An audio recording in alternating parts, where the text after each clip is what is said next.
Hi everyone, it's Jade from Boho Bookworm. I'm here today to bring you the year-end book superlative tag, which was originally created by the book Olive. I wasn't tagged by anyone, but why not? The first question is most likely to be in the movies. The book that would make the best movie. I mentioned this in one of my videos recently. It was The Reader's a Broken Wheel Recommend, which is by Katerina Bivold.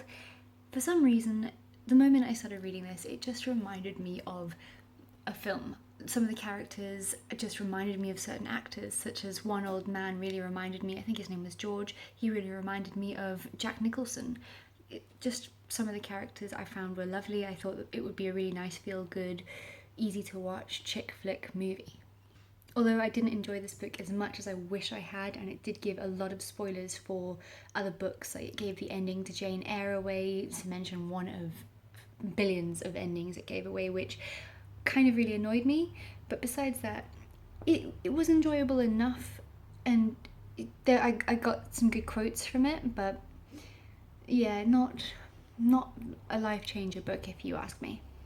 Question 2 is the biggest drama king or queen, an overly dramatic book or character. As this tag has to relate to only the books that I have read this year in 2016, I had to really think about it because, to be honest, I haven't really read that many books that are extremely dramatic this year, but the first book I read this year was The Undomestic Goddess by Sophie Kinsella, and I did feel like maybe that was quite dramatic. I mean, I think there was one scene where the main character, she's pretending to be a cleaner, like a domestic goddess for a family, and when she's actually a lawyer and she has absolutely no idea what she's doing, you know, in a house. She can't cook, iron, clean, anything.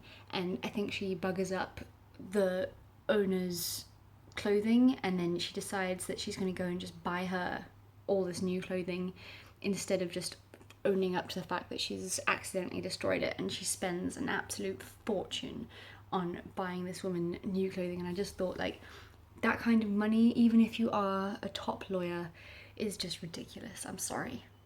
Furthermore, I just don't see how anyone could be that clueless domestically. Question number 3 is best dressed, the book with the best cover.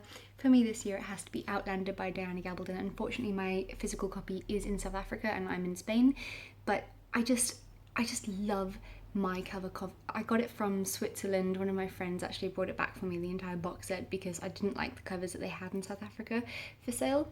And the cover I got is just this beautiful deep royal blue, and there's just something so stunning and just elegant about it. I love it, and I love Outlander. I gave it 5 out of 5 stars. Number 4 is the most creative book. The book with the most creative plot, characters and structure. I was somewhat surprised to realise that I haven't actually read that many unique books this year, but the one that I'm currently reading is Miss Peregrine's Home for Peculiar Children, which is by Ransom Riggs, and I'm finding this very intriguing, very different. It's got all these cool little creepy pictures in it. It's like got a whole bunch of photographs and it's kind of creepy and weird, and I think some people think that it's quite similar to Harry Potter. I must say I'm not picking up any kind of Harry Potter vibe from it yet, but I am definitely enjoying it, and I'm actually very surprised with the maturity of the writing. I kind of thought I was going to be going into a book that was for a young reader and it would just be a bit unenjoyable for me because I really don't like reading young books, but the writing is good. It's definitely not for younger readers. It's creepy and it's very intriguing, and I'm excited to see where it goes. I'm only on about page 106. Question number 5 is the most popular, the book with the biggest ratings on Goodreads. I had a look, and for me that was Eat, Pray, Love by Elizabeth Gilbert. That is the most popular book that I have read this year. If you haven't read Eat, Pray, Love, I really recommend that you do, especially if you're someone like me who is a free spirit, someone who is a bit whimsical and a bit lost in life and not really sure what I'm doing. I really, really related to that book. There's something about it that just completely engaged me with the story. It was enthralling, it was beautiful. Another book I gave 5 out of 5 stars. It's got the travel aspect to it that I absolutely love. It's got spirituality, it's got everything you could possibly want in my eyes. I just think Elizabeth Gilbert is amazing. Question number 6 is most likely to succeed.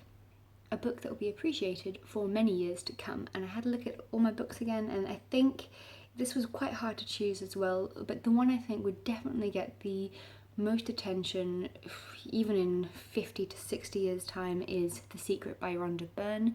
It is, it's a bit spiritual, it's different, it's not a novel, it's not fiction, it's kind of like a self-help kind of guide, I guess, but it's been a while since I've read it, but I feel like a lot of people will turn to that book when they are in need of assistance and guidance.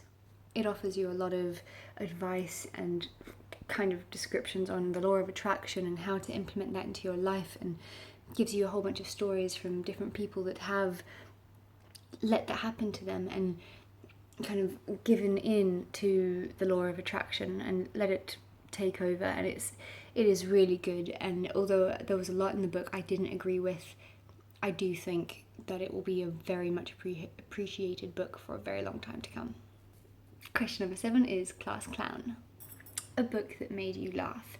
I was really torn between How to Be Single by Liz Taquilo or Making It Up As I Go Along by Marian Keyes, but I chose this one because Marian Keyes in general is someone I have read a lot of books by, and she is just so funny. I love her sense of humour, I love her books, she is just fabulous, and this is just a book of all of the articles she's ever written for different magazines or her own journal entries and website journal entries, things like that, and she's just hilarious.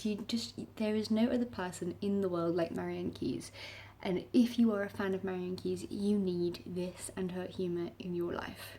Number 8 is The Most Improved Book, so a book that started off slow but really improved and picked up. Again, I was thinking I had kind of 2 options for this one. The first was It by Stephen King, but to be honest with you, that was a very long book, over 1,100 pages, and it was just freaking slow the entire way through.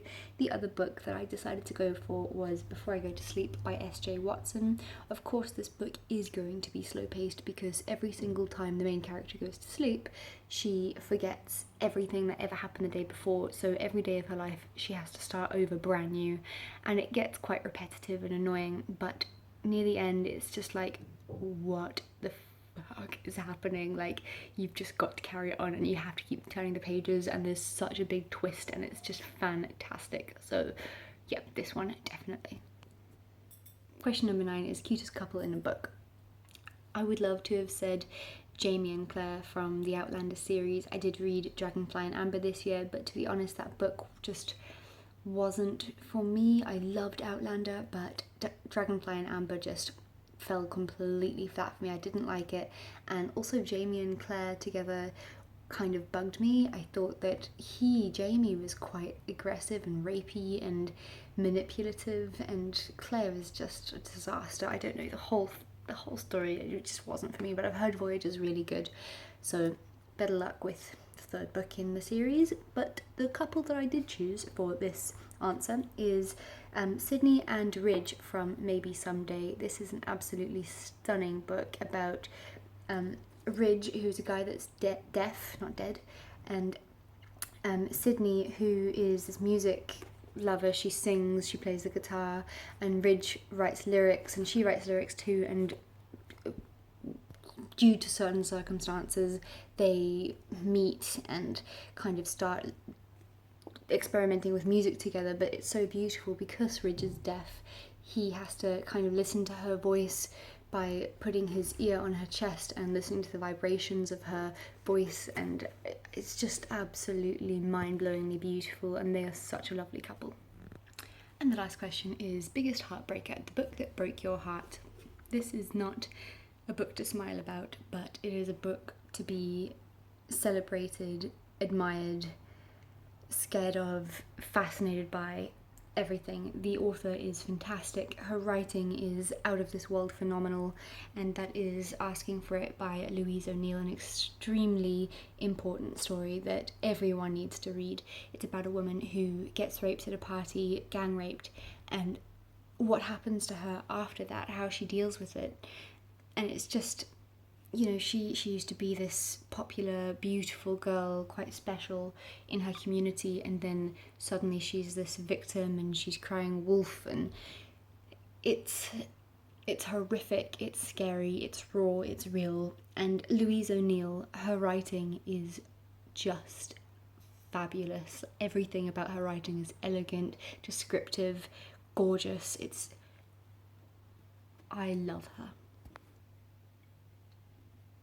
As it is about rape though, it is a very heartbreaking story, especially as a woman, to have to read what she's going to go through.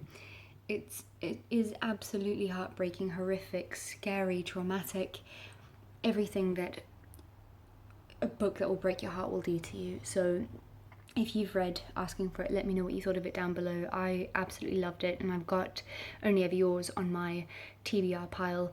I read the first chapter and I absolutely adored her writing again, and I just cannot wait to pick it up.